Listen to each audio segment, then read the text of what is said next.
give you a bit of historical perspective. There was a time in this city in the 30s, the dirty 30s, when the Depression was really at its worst, when groups of people, public servants, business people, politicians, yes, even journalists, would get together in intellectual clubs throughout this city. There were hives of intellectual conversation that would happen. There were 4 or 5 of them, particularly in Rockcliffe, that happened. And I happen to live in a house in Rockcliffe, a small house in Rockcliffe, that was the hive of one of those intellectual clubs.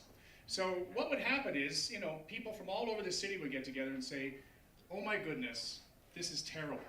We have to get out of our silos. We have to cross all of these lines. We got to look for the best ideas. We got to have a vicious and brutal, honest conversation about where things really are, because things are really, really bad.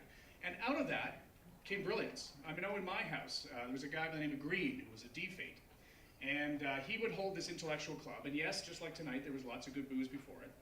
And what would happen was, out of that intellectual discussion, in the living room of the house that I now live in, came the foundation for the Regina Manifesto, and unemployment insurance, and CPP, and they would just, the only reason it happened is because this guy Green, who was an investment banker, he got destroyed by the Depression. He ended up building my house. My house is a Depression-era house in a little corner of the land that he used to own, but it so changed his view of things that he went from being an industrialist into being one of the fathers of socialism in Rockcliffe. So when we get together like this, cool things can happen.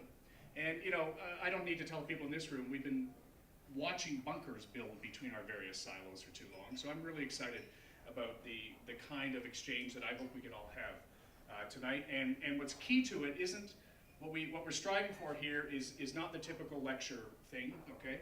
Not the sort of smart people up here, you ask questions at the end. We want it to be more interactive. So if you have a question, put up your hand, step up to the microphone, and let's get it on.